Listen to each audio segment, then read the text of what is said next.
नमस्कार, दैनिक शिफ्टा में आप सबका स्वागत है। पिछले कुछ दिनों पहले की अगर बात करें तो शंभू शर्मा जी हमारे तक पहुंचे थे और उन्होंने अपनी बात एलजी मनोज सिन्हा तक रखी थी, यानी कि जहां पर उन्होंने कहा था कि 22,000 ऐसे युवा हैं जिन्होंने फार्मासिस्ट की जो ट्रेनिंग तो कर रखी है, डिप्लोमा तक कर रखा है, पर उनकी रजिस्ट्रेशन नहीं, क्योंकि वो कहीं ना कहीं बेरोजगार हो चुके हैं और वो क्या चाहते हैं कि हमें रजिस्ट्रेशन मिले ताकि आने वाले समय में अपने साथ दूसरों को भी वो रोजगार प्रदान कर सकें। पर आज एक खुशखबरी आई उन युवाओं के लिए कि एलजी महोदय ने एक आज के पेपरों में लगातार ये खबर आ रही है कि एलजी महोदय ने कहा है कि अब 14,000 रजिस्ट्रेशन होने जा रहे हैं, यानी जितने भी फार्मासिस्ट हैं जो 14,000 लगभग उनमें से उनकी रजिस्ट्रेशन होने जाए, एक खुशखबरी है। और एलजी महोदय की तरफ से हम यही कहेंगे युवाओं के लिए एक तोहफा है। और साथ ही साथ अगर बात करें जेके जो एसएसबी एस्पिरेंट लगातार प्रदर्शन कर रहे थे और एलजी मनोज सिन्हा जी ने उस पर भी कड़ा रुख करते हुए ये कहा है कि ट्रांसपेरेंसी इज आवर प्रियोरिटी, यानी ट्रांसपेरेंसी उनकी टॉप प्रायोरिटी रहेगी और जो एग्जाम डेफर किए गए हैं वो जल्द से लिए जाएंगे। चलिए, इस समय शंभू नाथ जी हमारे साथ हैं। कुछ दिन पहले की बात करें तो हमने मीडिया के माध्यम से इनकी खबर रखी थी और कहीं ना कहीं एलजी मनोज सिन्हा ने एक सराहनीय कार्य किया है। ये खबर लाकर इनके चेहरों पर कहीं ना कहीं मुस्कान और कोई बेफिक्री थोड़ी हटी है। शंभू, इस तरह के जो ऐलान आया कैसा लग रहा है आज आपको? रश्मि मैम, पहले तो मैं धन्यवाद करना चाहूँगा आपका भी और दैनिक शिव टाइप का भी, जिन्होंने हमारी आवाज़ गवर्नर साहब तक पहुंचाई। और मैं धन्यवाद करना चाहता हूं अपनी फार्मासिस्ट एसोसिएशन की तरफ से। हमारी फार्मासिस्ट एसोसिएशन के प्रधान सुशील सूदन ये प्रेसिडेंट हैं हमारे, और कमलजीत सानी सर ये सेक्रेटरी हैं हमारे, शफकत हुसैन ये भी सेक्रेटरी हैं हमारे फार्मासिस्ट एसोसिएशन की तरफ से। मैं धन्यवाद करना चाहता हूँ माननीय मनोज सिन्हा साहब का कि जिन्होंने एक कदम हमारी तरफ बढ़ाया है।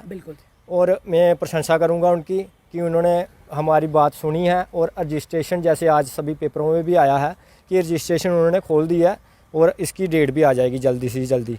जैसे कि मैंने पहले ही कहा था कि हमारे जो 22,000 बंदे हैं, हमें इंडिविजुअली ना देखा जाए, हमारी फैमिली को देख के ये डिसीजन लिया जाए। और गवर्नर साहब ने वैसे ही उस पर एक आज बड़ी खुशी की बात है कि ये फ़ैसला आया और हमारी सभी जो एसोसिएशन है खुश है मैडम। ये 14,000 के लिए बोला गया, ये 14,000 नहीं बल्कि 14,000 परिवारों के लिए। जी मैम, 14,000 ये वो लोग हैं जो रजिस्टर्ड हैं ऑलरेडी जेके फार्मा काउंसिल में। उनमें से 8,000 बच्चे भी हैं जिन्होंने अभी ट्रेनिंग कंप्लीट की है, वो भी अपना रजिस्ट्रेशन कर सकते हैं। जैसे जो पहले हमारा जेके फार्मा काउंसिल होता था वहाँ हम रजिस्ट्रेशन करते थे, तो जब 2019 में जो यूटी का हुआ उसके बाद जो एक और नियम लाया गया कि यहाँ पर भी रजिस्ट्रेशन करनी है आपने यूटी की, तो मैम अभी उन्होंने यूटी की साइट वो बोला है कि ये खोल देंगे जल्दी से जल्दी। आज तो फैसला आ गया, तो हमारी एसोसिएशन अभी खुश है कि आने वाले टाइम पे हम अपने रोज़गार शुरू कर सकते हैं और जो हमारे अनएम्प्लॉयमेंट यूथ है उनको भी हम रोज़गार दे सकेंगे। एक पहल की है गवर्नमेंट ने, हम स्वागत करेंगे मैडम इसका। और दैनिक शिव टाइम का भी बहुत बहुत धन्यवाद करेंगे जिन्होंने हमारी बात गवर्नर साहब तक पहुँचाई है। और मैं यूथ से कहना चाहूँगा कि और ये जो हमारी ड्रग कंट्रोलर हैं उनसे ये कहना चाहूँगा कि आप प्लीज़, जैसे अभी ये फैसला आया, एक अवेयरनेस कैंप भी लगाएं कि कब से आपकी रजिस्ट्रेशन शुरू हो रही है, वो प्रिंट मीडिया में भी दें और आपके माध्यम से भी वो बात रखें कि कब शुरू हो रही है, ताकि जैसे आज पेपर में भी लिखा हुआ कि दूर दराज में जो अखबार नहीं जाती है वहाँ सोशल मीडिया पहुँचे या किसी भी थ्रू हमें जानकारी पता चल जाए कि इस दिन से रजिस्ट्रेशन शुरू हो रही है, हम अपनी फ़ीस भर के वहाँ रजिस्टर करें। और जो जैसे दुकान का क्राइटेरिया है एक मैडम, उस पर भी हमें थोड़ी क्लैरिटी दी जाए। जैसे गवर्नमेंट ने अभी नए रूल लागू किए हैं, जैसे हर एक फार्मासिस्ट की दुकान पे सीसीटीवी कैमरा होना ज़रूरी है, फिर उसके बाद कंप्यूटर बिलिंग होनी चाहिए, फ्रिज होना चाहिए, कितने स्क्वायर फुट की दुकान है पूरा नक्शा पास होना चाहिए, और उसके बाद हमारा जो इंटरव्यू वगैरह लेते हैं वो उस पर थोड़ी सी हमें अवेयरनेस एक देनी चाहिए सामने आके एडमिनिस्ट्रेशन ने। और एक मैं बात और कहना चाहूँगा, इस रजिस्ट्रेशन से एक जो हमारे माननीय प्रधानमंत्री मोदी साहब हैं उनकी एक स्कीम है जन औषधि योजना, उसके लिए भी मैम जैसे इन्होंने हर हॉस्पिटल में जन औषधि योजना की दुकान खोलनी है, तो उसके लिए भी फार्मासिस्ट रजिस्ट्रेशन बहुत ज़रूरी था। जैसे मेरे खोड़ हॉस्पिटल में भी फार्मासिस्ट दुकान मुझे ही अलाट हुई थी वो जन औषधि योजना की, लेकिन मैंने उसमें नहीं ली मैंने तब, क्योंकि उसमें मैं गवर्नमेंट को चाहूँगा कि जैसे हमारी 15% हिस्सेदारी उन्होंने तय की है कि जो भी फार्मासिस्ट अंदर दुकान करेगा उसको हम जो प्रॉफिट होगा उसमें से 15% प्रॉफिट देंगे।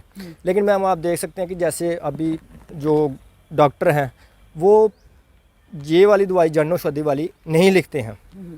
तो मैं अपील करना चाहूँगा कि जितने भी फार्मासिस्ट अगर उनको ये दुकान मिलती है जन औषधि की, वो उनको गवर्नमेंट एक कोई सैलरी टाइप दे, जैसे 15%। इसमें मैम जैसे मैं बोलता हूँ बीपी का पत्ता है कोई 50 रुपये का, जन औषधि की दुकान पे वो 7 से 8 रुपये का है। वॉलिनी है जैसे कोई पेन किलर ट्यूब है वो 122 रुपये की है बाहर, यहाँ आपको मिल जाएगी 19-20 रुपये में, हर एक मतलब उसमें बिल्कुल लो रेट पे है। तो मैं ये एक गवर्नमेंट की तरफ से पहल चाहूँगा कि सर जो भी फार्मासिस्ट जन औषधि की दुकान जिसको आप देते हो उसका कोई सैलरी पार्ट आप रखें, क्योंकि ये 24 घंटे बंदा एक बैठ नहीं सकता वहाँ पर, और इतनी 15% के हिसाब से अगर 1000 रुपये की सैलरी भी होती है तब भी हमारी दिहाड़ी नहीं निकलती है।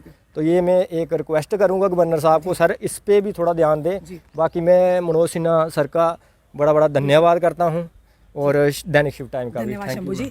ये थे हमारे साथ शंभू शर्मा जी। कुछ दिन पहले हमने इनकी कवरेज की थी, पर जहाँ पर केंद्र सरकार या एलजी एडमिनिस्ट्रेशन अच्छा काम करती है हम उस काम को सराहते भी और उनको जनता के सामने भी लाते हैं। पिछले कुछ दिनों से इन्होंने एक वीडियो यानी इनके माध्यम से वीडियो एक सामने लाया था, जिसमें इन्होंने कहा था कि 14,000 फार्मासिस्ट नहीं है बल्कि 14,000 परिवारों को आज एलजी महोदय ने एक रोशनी की किरण दिखाई है, उनके चेहरों पर मुस्कान लाई है। और उन्होंने ये भी कहा कि जल्द से जल्द वो साइट खुलेगी जिस पर जो नए 8,000 बच्चे हैं जो अभी जस्ट जिन्होंने फार्मासिस्ट की कोर्स किया है वो उस पर रजिस्ट्रेशन भी कर सकते हैं। पर इनका एक सुझाव ये भी है कि उनके लिए एक अवेयरनेस कैंप लगाया जाए, चाहे सोशल मीडिया से चाहे प्रिंट मीडिया के माध्यम से, ताकि जो लोग दूर दराज के इलाकों में रहते हैं उन तक प्रिंट मीडिया नहीं पहुँचा, अखबारें नहीं पहुँच पाती, तब तक वो सोशल मीडिया के माध्यम से उन तक ये जानकारियां पहुंचे ताकि वो अपने हक से वंचित ना रहे। और साथ ही साथ इन्होंने जन औषधि केंद्रों के लिए भी कहा है, अगर एक फार्मासिस्ट उसमें काम करता है या वो दुकान खोलता है उसकी सरकार की तरफ से सैलरी पैकेज हो, ताकि 15% यानी वहाँ पर दवाइयों के रेट वैसे ही कम है, तो अगर 15% की बात करें तो उसकी दिहाड़ी भी नहीं बनती। यानी सरकार की तरफ से इनिशिएटिव होना, ये बड़ा अच्छा इनिशिएटिव लिया गया। और कहीं ना कहीं एलजी मनोज सिन्हा कहीं ना कहीं ये कहेंगे प्रशंसा का पात्र भी है इस समय, और तारीफ के काबिल जो उन्होंने काम किया, जहाँ पर वो काम कर रहे हैं, अच्छा काम कर रहे हैं, वहाँ पर वो प्रशंसा के पात्र भी हैं। क्योंकि एक बड़ा कदम ये बड़ी काफ़ी देर से ये लोग सड़कों पर भी कई बार उतरे, उन्होंने अपनी बात को भी सामने लिया, पर अल्टीमेटली एलजी मनोज सिन्हा ने आज ये फैसला करके कहीं ना कहीं 14,000 फार्मासिस्ट नहीं बल्कि उनके परिवारों की रोजी रोटी का ऐलान करके उनके चेहरों पर खुशी लाई है। आपको ये वीडियो कैसा लगा? पर इस वीडियो को ज़रूर शेयर कीजिए जितना हो सके, ताकि ये जानकारियाँ सोशल मीडिया के माध्यम से घर घर गांव-गांव दूर दराज तक पहुँचे, ताकि जिन बच्चों ने, जिन युवा युवतियों ने फार्मासिस्टी कोर्स कर वो घर पर बैठे, ट्रेनिंग करके घर बैठे हैं और कहीं ना कहीं वो उम्मीद छोड़ चुके हैं, उनकी उम्मीद के लिए, उनकी आगे रोज़गार के लिए ये जानकारी उन तक पहुँचे और वो भी ऑनलाइन अपनी रजिस्ट्रेशन करें, ताकि वो अपने उनके हक उनको मिले, वो हक से वंचित ना रहे। और इस वीडियो में अपने कमेंट सुझाव हमें जरूर दीजिए। जुड़ रहिए हमारे साथ अगले अपडेट के लिए। जय हिंद, जय भारत।